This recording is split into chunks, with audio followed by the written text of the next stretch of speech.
Hey, welcome to another installment of DBR on CBR. That's right, it's Dragon Ball Rewatch, where we go through every episode of the original Dragon Ball series from beginning to end. And you can watch along on Crunchyroll and Hulu. And if you want to read along, the official manga translation of Akira Toriyama's work is published through Viz Media. We are now in volume two. And we're talking about, episode 9, Boss Rabbit's Magic Touch. And I should probably say my name for those of you who haven't been keeping along. This is Sam. I'm Alex. And I'm John. Hit him with the details. Yeah, so this Boss Rabbit's Magic Touch, as we said, which is a name that fills you with a certain kind of dread, aired in Japan April 23rd, 1986. First English debut was November 4th, 1995. We're in the mid-90s now, adapting 2 chapters, one goal, one enemy, and Carrot Top.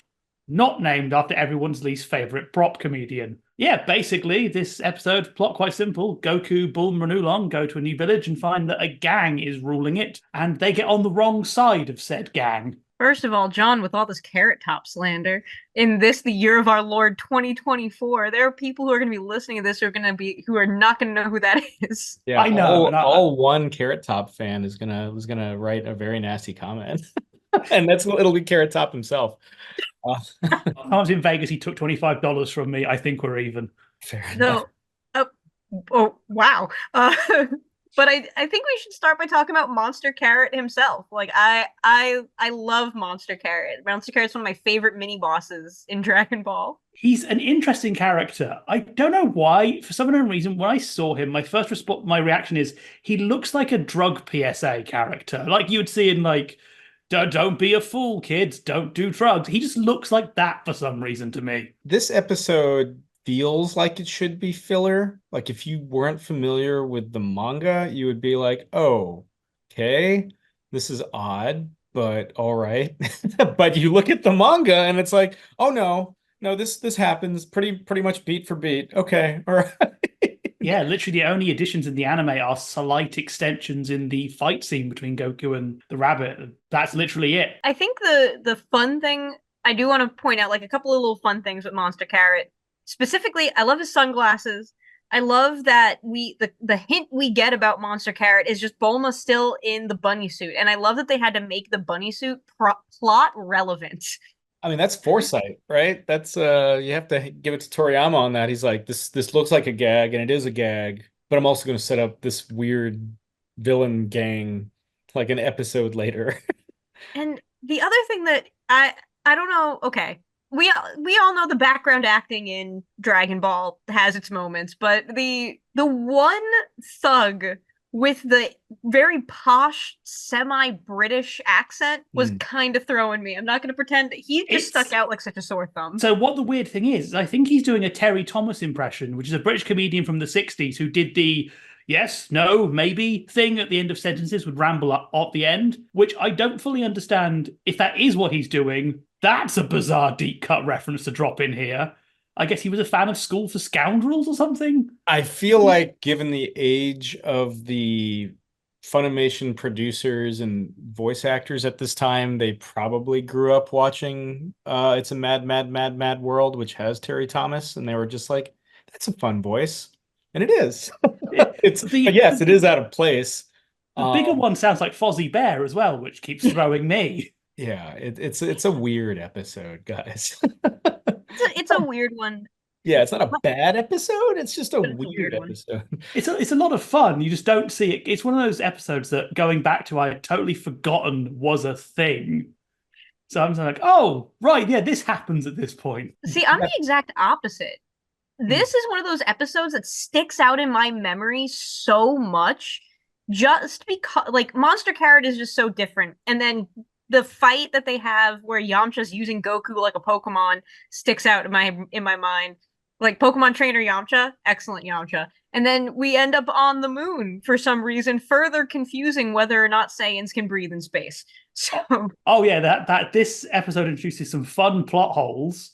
One of which is, of course, you'd think, well, shouldn't have Goku have gone grade 8 because he went to the moon? But I'm happy to tell you there is a canon explanation for what happened. Oh, isn't it Yeah, about the so Bloodwaves? it's about the Blutzways, but specifically, so in 1987, there'll be a magazine release called the Dragon Ball Adventure Special. I've brought it up before. Basically, this came free with Shonen Jump. It covered all the episodes up to that point and featured some new stuff and notes from Toriyama. And Toriyama included a note saying that when Goku went to the moon at this point, he did not become a great ape because it was only a half moon. The shadow from the Earth blocked the Blutz wave production, meaning that it didn't transform him, which is one of the... This, you'll see our Blues magazine up a lot as we go forward, because it was basically Toriyama covering every plot hole you see in these early episodes, gets mentioned in the Adventure Special, and has some explanation, even if it makes no real sense. Yeah, if I remember correctly, Boss Rabbit is referenced in either DBZ Kakarot or Legacy of Goku, or both.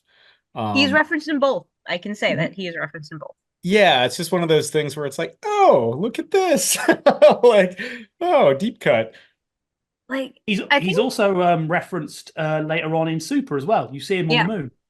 Oh, something I should bring up as well. The Adventure Special notes that when Jackie Chun destroys the moon later on, that knocks Monster Carrot off. Then they float through space until the moon is rebuilt. Then they move back. Well, then you see them in Super. Yeah, I'm just glad that Roshi didn't inadvertently kill the Monster Carrot gang. Like, good for you, Roshi. I do love Dragon Ball at times throughout it. Like, this is entire franchise wide, kind of jumps through the same hoops that superhero comics do in order to explain away why someone didn't die. Like, oh, Batman didn't kill that dude dropping him off of a 40-story building. He bounced. Like, that kind of stuff does tend to happen, and I think it's very funny. If they ever want to make a Dragon Ball film, I now want one where it's the entire story told from Monster Carrot's perspective, just floating through space. Okay, so I would watch that movie.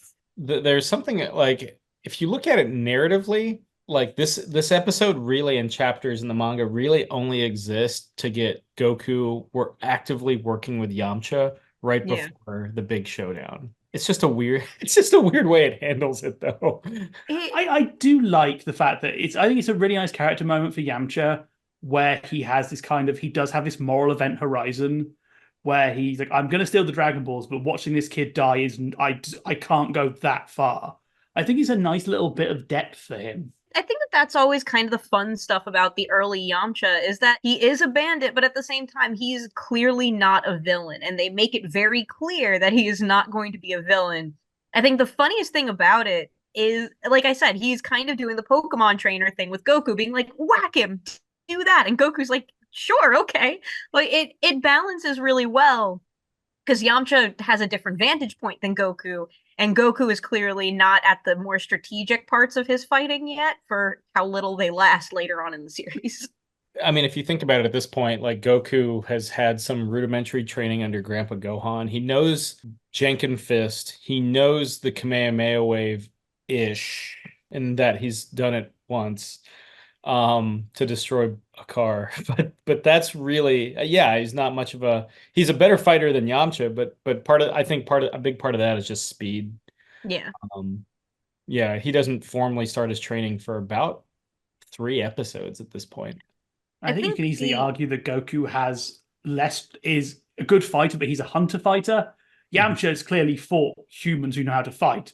Goku's mostly been going around bonking tigers to eat them. That it should be a side episode. The fun thing too is that when they're getting into the conflict and Bulma's like, Goku, do something about this, Goku just casually finishes his burger. Goku is so disrespectful. I think we need to talk about this. Goku is just like, at this point in his development, so disrespectful. He's gonna finish his burger and then he's gonna knock the gun out of your hand. Like, there's something so badass about that after Goku literally gets taller, he becomes less of that guy. But this is still very funny to me, just how deeply disrespectful it is. Priorities with this guy. It's always food with Goku. It's his fuel and his Achilles heel. Speaking of Bulma, though, this is probably, I would argue, if not my favorite OG Dragon Ball outfit for Bulma. I mean, it's certainly the best one we've seen so far, and fortunately she wears it for the remainder of the Pilaf saga. The Playboy bunny gag or legally distinct rabbit costume gag has has kind of run its course. So it's and yeah, like Alex was saying, it does feed into the plot. You would never think that looking at the previous episode, but it's like, oh, she's dressed as a rabbit. There happens to be a magical supervillain that can turn people into carrots. Awesome. Perfect. Tee it up. Tee it Talking up. of costumes, I really want to point out how I love the costumes the civilians wear here. Because like we're going through this is a very desert town, but you see people in turbans, you see women in veils. It's a really nice bit of world building, and it's done very sensitively for the time. Unfortunately, the dub gives them the most stereotypical accents possible, but how they're drawn for it's a very accurate in Toriyama's style take on that style of clothing. I think that's a really nice touch. It is a nice touch. And then we get to the second rabbit henchman guy, the not British one. Yeah. Yeah. That's yeah, it's a choice. That is a choice. Up comes the sign. This did not age well. Yeah. Alex, you've done Sandland before. Like, how is it comparing kind of Toriyama's fascination with the desert, between this early Dragon Ball and what you see much later into his career with Sandland? See, Sandland is so much more of a fantasy series, really. Like, because Dragon Ball still has more like that human thing. It feels has more human element. Sandland is so very much like this post-apocalyptic, almost kind of his take on Mad Max, but with demons. That it has so much more tightness to its desert, but it doesn't have that same culture to it. Like, this is a very clearly post-apocalyptic, the world has ended, it's Fallout now. And Dragon Ball, on the other hand, like, people here just live in the desert. The world has not ended effectively. So I think that you can see Toriyama kind of shifting his focus away from making things feel almost too real in certain places. Sandland is so good. Watch Sandland if you haven't watched it yet. It's very good, and there's a video game coming out. But yeah, I what? Big year for Sandland. Big year for Sandland. We're not being sponsored by Sandland, but we should be. But yeah, it's really good series to show Toriyama taking something, making it radically different. I think here one of my favorite scenes is when Bulma's getting new clothes. And that dude is so mad. Oh, yeah. Yeah. He doesn't reach relieved. He goes straight to anger. Like, that is his cycle when he's realizes. Like, get out. Yeah. Get out. And she's just trying to pay. She's just trying to pay for the outfit. Good for Bulma on that one. But there's a lot that happens in this episode, but I also feel like it's a hard episode to talk about because it's so different from the other Dragon Ball episodes. It's very dense, but it's dense in a very odd way. I will point one thing I really like they do here is the stuff with the dino caps. Yeah. I love how they're portraying them as kind of like an Apple product, in that they're quite common, but they're still very expensive. So unless you have a need for them, you're not going to go out and buy them. Like, they're so specific. But I like it sort of has this thing where you can justify any character having one, but it's also perfectly acceptable if they don't have one. It makes perfect sense. Why would you buy a spare car if it costs 2 years worth of income? Bulma can, she's rich and she knows she's traveling. So I love that, how it just makes it feel very natural for a piece of tech that I think in other stories would become all-purpose cavity plot insulation. It makes them feel like, okay, this is actually an item with weight and a purpose and a reason for existing on its own. Yeah. I mean, I always assumed, given the name Capsule Corporation, I always assumed that Dr. Briefs, was the creator or inventor of the Dynacaps. Just like that's where the family fortune came from his propensity for invention, which his daughter then inherited and took to new heights. But yeah, I mean, to that point, John, yeah, they're not Bulma exclusive, but I guess we saw Oolong with some before earlier, right? Yeah. But yeah, no, when going into the city, not everybody, but yeah, it's like that. Yeah, it's a more widespread thing, and we get to see some more of that Toriyama architecture, which you can see behind John if you're watching our video feed component. I love how that city is designed. There's so many nice little details, and I love the mixture of architecture. I also do find it funny that the truck you see in the background, Peter, just has milk written on the side in English dub. I Just truck of I milk. also love the mushrooms. I don't know why, but that like weird desert mushroom forest is so cool. But they're like rock solid. They're Yeah. they're like maybe plants, but they're also like hard as established to be like hard as rock. And it's like, huh. So are you like a naturally formed like stalagmite, or are you like a plant that has a very hard exterior? We don't know. Ah. No, it is. It's a very nice design. I like it. It's kind of fairy tale-ish, I think, a little bit. It's got a bit of the Alice in Wonderland about it. Hmm. Actually, Yeah. why we're here is to point out the funniest retrospective joke in this episode. Goku hates carrots, That which is very obviously funny. later on his name is Kakarot, which is a pun on carrot, so he doesn't want to eat himself. I also want to point out what I think it's probably probably a shift in the dub, and I just can't point to it. But when they're on the moon, Goku mentions that they're making marshmallows, but in Japan he'd be making mochi because the rabbit on the moon makes mochi, or in China they make medicine. So Yeah, I think that's a fun little thing. if I could say like one thing that sums up what I would consider 90s and 2000s dubbing, it's that scene. It's that weird obsession everyone had with changing the names of food. Jelly donuts in Pokemon being the most famous and obvious one because it's stupid. Here, they at least get away with it because the rabbit treats do look a bit white. They look vaguely marshmallowy at least. But that was such a thing for years. Any Yeah. mention of any rice bowls I saw changed in one thing. It's like any food must be made into hamburger, else the Americans will not enjoy it, was the philosophy. Also, you are right. This whole episode is an entire rabbit on the moon joke, which, if anyone isn't familiar, is a Buddhist story where I think it's a rabbit, a fox, and is it a monkey? Try and please the man on the moon, and the rabbit decides, I can't get enough food, so I'm going to make a fire and burn myself to death. And turns out, oh, it's fine. You don't burn because the man on the moon is Sakura, the guy who guards heaven. And as a reward, he takes the rabbit to the moon where it can make mochi forever. Yeah. Buddhist storytelling. That's the goal. That's the goal. And if you think about it, we get a monkey on the moon with Goku. He just doesn't. Yeah. Except he does lose his tail in this episode, if you keep an eye out.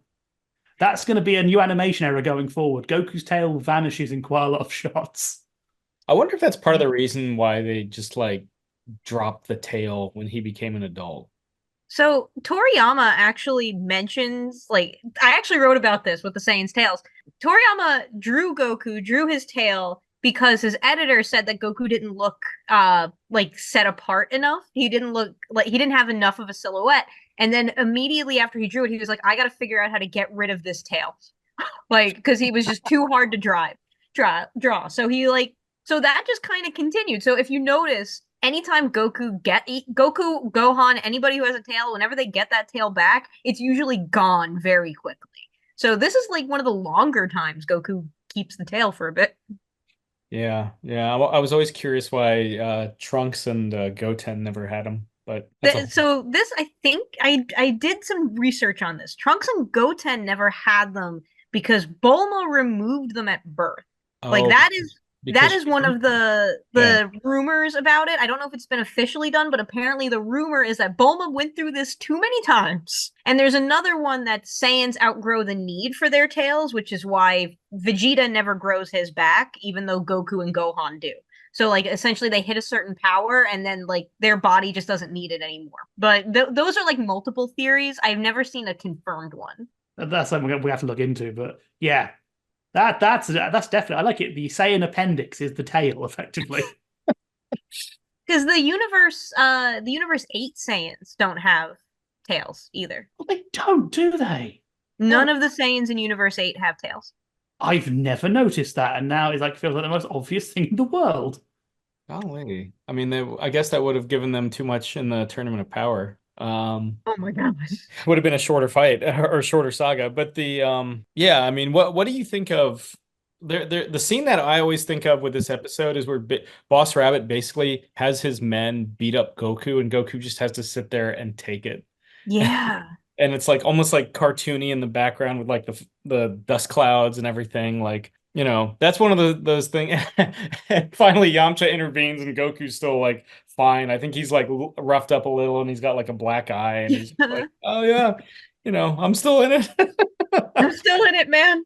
Yeah, it was just it's just for for me, I'm gonna constantly like say this through this episode, but it is an odd one, you know. Yeah. It's kind of just like when Dragon Ball veers a bit more gaggy and a bit more like supernatural magical, it's kind of like, oh, okay, all right. I mean, it fits, but yeah, it is kind of especially once it gets going and then occasionally relapses back into that, and you're like, oh, that's right. This is where the show kind of came from. The scene I really like is when they first confront the two rabbit minions, because the bigger one has a gun, but rather than aim the gun down, he crouches and puts the clip on the floor. What a weird way to try and shoot a kid.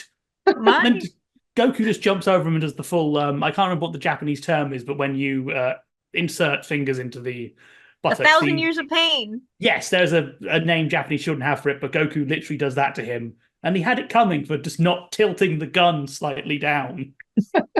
What's even funnier about that whole scene is that Oolong is like, Goku can't take a pistol, and we've seen him literally take a pistol. Like, so we know that the bullets aren't going to do anything. Like, it's all a comedy of errors. I'm kind of sad that there wasn't a joke of sort of Oolong asking how Goku knows he's fine with guns. Why? Bulma shot me. Is this the first is Monster Rabbit or Monster Carrot the first anthropomorphic animal, not counting Oolong, that we see? I mean, we've seen talking animals before, but is he the first? Because it becomes a staple in original Dragon Ball, all these like anthropomorphic animal people that people kind of accept. There was that There's that big bandit. warrior. Yeah, I can't like episode 2, I believe it was. It was like episode 2 or 3 where they're the fighting giant- that big bandit guy with the Russian accent. the big burly wolf man. Yeah. Yes. Or Arnold Schwarzenegger accent, I think was Yeah, the... he had like a weird attempt at like the impression of an impression of Schwarzenegger, as I think I called it. Yeah, and when I recall now mentioning that, hinting that we're going to get an even more direct Schwarzenegger reference in about 20 episodes or so. Yeah. But to be fair, I think Monster Rabbit is the only kind of, after Oolong, he is the first kind of one that isn't a random dude.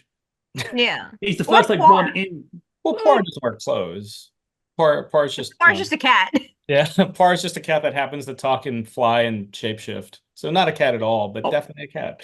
Can I point out Poir's decision to transform into Monster Carrot and then chase him shouting "Touch me" is an amazing, So an good. amazing moment, and I think it really caps off Poir as a character in that he is a troll.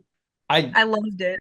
Poir is one of my favorites. I kind of wish, of all the OG Dragon Ball characters that don't get enough love, Poir, just because, you know, the high-pitched voice and the constant and the dedication to Yamcha and everything, Poir is just, the more Poir the better. And we don't get, just like Chaozu, we don't get either of those characters. And maybe it's because they're too strange or they're kind of relegated to a single kind of gag. But yeah. Spin-off episode. I want more Poir and more Chaozu. Poir does. Oh, keep going. just wanted to point out, Poir does get some fun stuff in Super when they're trying to train Master Roshi to not be a pervert. There's a lot of fun stuff with Poir. But yeah, you were saying, John? I was gonna say we need to talk about how Yamcha cannot tail people for toffee. Yes. They keep following people. The next episode has this really bad, but Yamcha's like, oh, they won't see us here. Yamcha, you're literally 3 feet away. You're standing in the open. There's one scene where they are looking directly at him. Yeah, and they don't see him. Yeah. Or just blends in. Yeah. So the real thing here is, like, in D&D terms, they're all just rolling really crap on perception, and Yamcha's just rolling really well on stealth, even though he's just shouting at the top of his lungs the entire time. And it's been like this for the past several episodes where he'll be like on the other side of a wall or under the shade of a tree right next to them, just being like, haha, you know, now I know Goku's weakness. And to his credit, for someone that's been shadowing Goku, he's learned quite a bit of information. We're going to put to the test next week if he can actually finally withstand being in a car with Bulma for more than like 5 minutes. We can take a poll really quick. What do you think, audience? Do you think Yamcha will be able to be with Bulma for more than 5 minutes? Pattern recognition test. Pattern recognition test, everyone. You will be graded on this. Yeah, Alex, like you were mentioning, this is an odd one to talk about. Do you guys have any like final thoughts on Boss Rabbit's magic touch? Here's my thing with this episode is that you're right. Like you mentioned earlier, Sam, like it feels like filler, but it's not filler. There's actually stuff going on here. But at the same time, like I really love the episode. I feel like it is an episode that you can watch without watching anything else of Dragon Ball and totally understand what's going on for the most part. But it's also an episode that you do not have to watch to understand Dragon Ball. Like, does that make sense? Yeah, I wonder if partially if that is deliberate. Because, after the last episode, we had the big moment of the wave. I wonder if this is like being treated as a new core as we would do today, just without the break. If they were thinking, oh, we're now this far in, maybe this will pull in. It's sort of got a bit of momentum. We'll pull in new viewers with this week. So let's have an episode that lays out the characters again a little bit, is very self-contained, but has a hint at the end of what's going forward. Because, if you showed me this now and I didn't look up all the dates, I would say this feels like we've returned from a mid-season break kind of episode in a modern drama, or like a modern anime, we've returned from a core break for a couple of years, and we're just going to lay out our stall again very quickly. It does feel like a reintroduction. And My Hero Academia kind of does this all the time with like those shorter arcs between the more intense stuff where it's like, oh, let's see them, like, that's right, they have to volunteer at summer school after like this huge epic like showdown with like the villains and everything. This is like a one kind of episode gag interlude that really just puts Yamcha and Puar more firmly in the fold. And that's really it. I mean, you're coming off learning the Kamehameha wave. We're about to go into the showdown with Emperor Pilaf. This is that kind of calm before the storm. Yeah, I think we're in a good spot about Monster. I don't know what else we can say about Monster. Well, I have one final thought before we leave. Let's Go all for it. have a moment to pity Monster Carrot for picking a fight with the one person in the universe who has learned ranged fighting without guns. Of all the people, he picked the guy with the extending stick who can fire waves from his hands. That's just bad luck. Yeah. F's in the chat, bros. F's in the chat. Rabbits on the moon for our dear departed boy. He's floating out there as we speak. I'm gonna get some mochi after this. But like Cars in JoJo's Bizarre Adventure. He's just up there next to Sputnik. Yeah, he chose poorly. But this is next week we're gonna go really whole ham into some big action, some big showdowns, deadly castles, all kinds of things. The debut of a character we haven't seen yet, this Emperor Pilaf guy. We haven't seen him before. Yeah, golly. Yeah. but this has been another installment of DBR and CBR Dragon Ball Rewatch. Watch along on Crunchyroll and Hulu. Read along with Viz Media's manga collections. I'm Sam. I'm Alex. And I'm John. And we'll see you next time on an exciting episode of Dragon Ball.